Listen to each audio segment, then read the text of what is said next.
Yeah. We have Rosetta Stone. What I do is I do a lesson with the one group while the other group is working on Rosetta Stone. I do that a lot. So you work where you have computers in the classroom? Yeah, yeah. So I put half of them or some of them on computers and then do a lesson at one level and then switch off.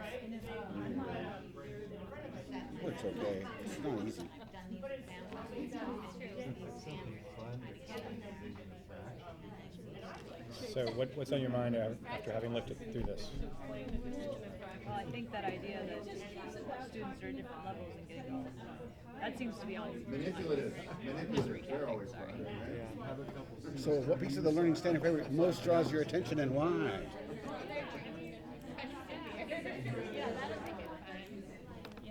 I like how it's broken down into more and more detail. So an overview here, it's easier for me to understand, and then the same thing, but much more detail over here. So I like that. Yeah, I like Easy to this. understand. This is nice to look over to maybe help you understand the standard and the level a little bit. But I almost don't like the detail because it makes you think, okay, I need to do this, I need to do this, I need to do this. Whereas the standard itself is nice and sort of vague, but I kind of like the detail because it gives me ideas of things to maybe incorporate. Much And I easier like the to. detail Oh, yeah, as well. absolutely. Something that we did with outcomes assessment development is that if you have an example, you can further define like the words that you're actually using in the standard because some of them really aren't. So when I say use one or two very simple strategies to pronounce and or discern the meaning of unfamiliar printed words, that word simple means different things to everyone. And so the fact that you have some examples to make it clear what the intention is behind that, I think is really important. But I think that's all these are really, that's their really primary purpose is to make it clear what I mean by simple strategies. Discerning meanings. Those words that we think we all know the same meaning of, but really we all have different ideas when we read it. Yeah, at first I thought, oh my gosh, I have to do all of this. But then when Kevin said that we do it anyway, and if you read closely, we do. So to me, it kind of boosts my confidence as a teacher, knowing that, hey, yeah, I'm not that bad after all. Well, that perennial worry, you can never do enough. That's just I it. know, It would that's take true. some kind of superhuman to do everything possible. So you can't want it more than they do. That's what I always say to myself. But being, I think being an encourager is one of the biggest goals or tasks that we have. That we were encouraging That's what we people. do. Yeah. Fighting the fact that my part-time is so small. Is it just me, or are you guys really quiet because I'm right here? I just know that just I Yeah. Oh, I'm sorry. If you were there like every day, following us everywhere, we'd probably You would forget about forget it. me. I would be. It'd be like the Real Housewives or the Office. So I heard from a few tables there was some suggestions on ways to format things better. And these are really good suggestions. I know that the team that worked on the formatting worked long and hard to try to fit everything in as tight as possible and not have this giant documents like 2 inches thick. At the same time, there's probably some simple ways that we could format things to make it easier for people for me, it's easy. I just pick it up and I know exactly what I'm doing, but I've been doing it for so long. It's different. And we want it to be as user-friendly as possible. So Casey is going to be collecting. So she said email away.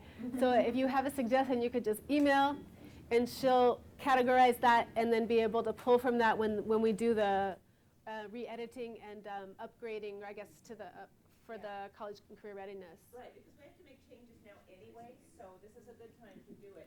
If you could, in the subject line, say standard suggestion box, that way it will get tracked to a folder, and I will be able to keep it all in one place. So I've got a couple of my business cards around on every table, and I've got a few more if you need one, but that's me. And right now, I'm the collection point. Okay, so I was worried about,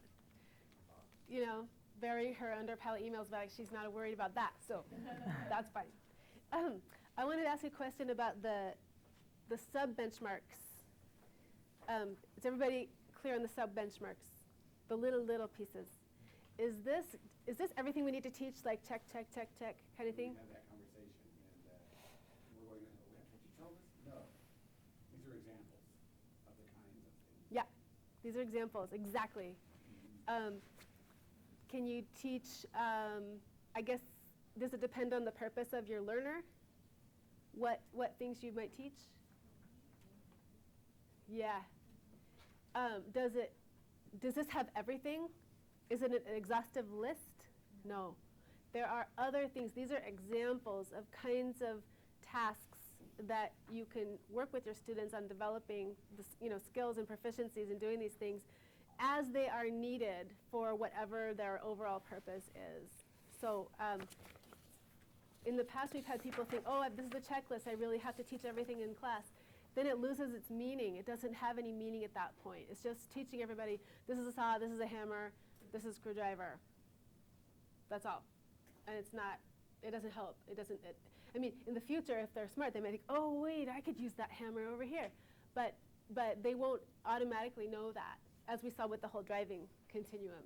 So, and there's one other thing. Actually, before I do more of that, let me just hear out from you guys. So, no.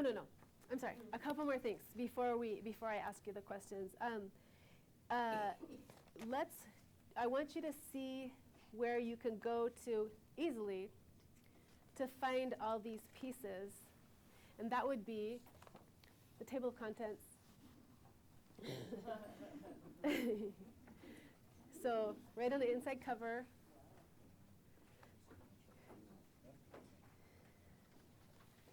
So we haven't read the introduction. We're going to do that right now.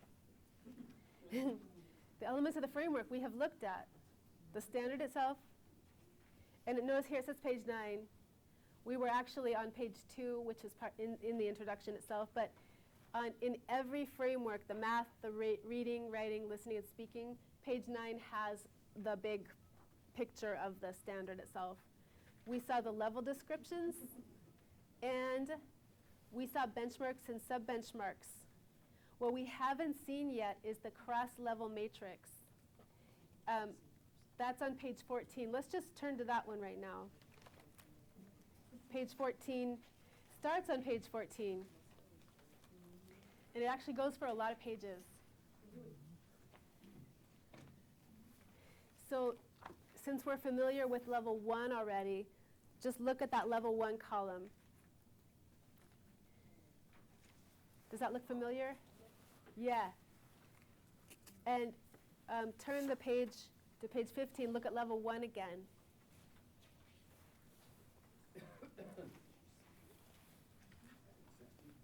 So, yeah, so all along it goes up to about page 23. What this is the single level views put into a cross-level spread. So it's the same information exactly, just in a different format. And how do you think this would be useful?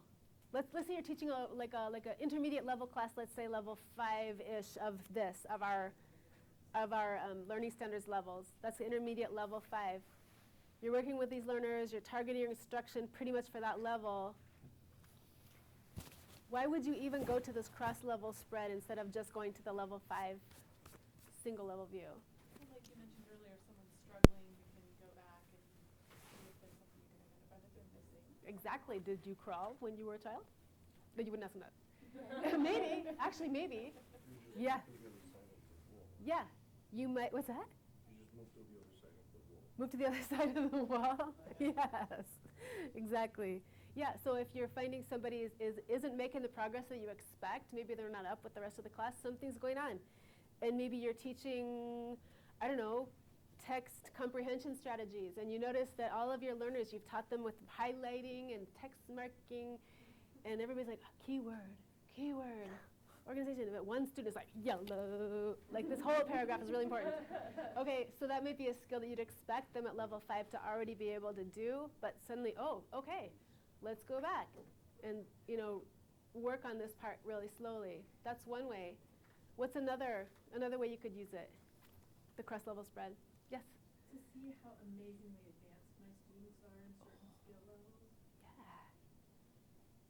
And to make sure that they have the foundations leading up to it, that they're solid, but, to see, you're going to have a different average memory class, so where are we? Yeah, we never teach a single level, right? I mean, even if it says level whatever F, it's a mix. Just as we all are a mix, as we saw. What about wanting to see where your students are going? Like, you can use this to kind of see what you're building towards to help place your own teaching in a continuum there, or where they just came from too. Yeah. So I personally find this one super useful. The issue is it's page 14 to about page 23. So you got to know what benchmark, what benchmark or section strand you're looking for. So for people who are just starting to use the framework, it might be easier to go into that single level view because you've got those strands and benchmarks like clearly set out, but this is spread over a lot of pages. So good. Let's take, already talked about that. Okay, let's take just a minute. I should have done this at the beginning, but it's actually better now. I would like us to spend just a couple minutes and read the introduction, which is page 1, 2, and 3, I think. No. Page 1 through 6, but if you don't finish it all, it's okay. We'll take about maybe 4 or 5 minutes. So read as much as you can there. I see people have their highlighters out. What's our purpose? What is your purpose? What is the purpose? Thank you. Good one. Well, think of a purpose. What would be a purpose for us for reading the introduction right now? Does anybody have something that teacher told you so? Subel said so. What's your purpose? To be more effective in the classroom. Yes! Awesome! Thank you. To be more effective in the classroom. Good.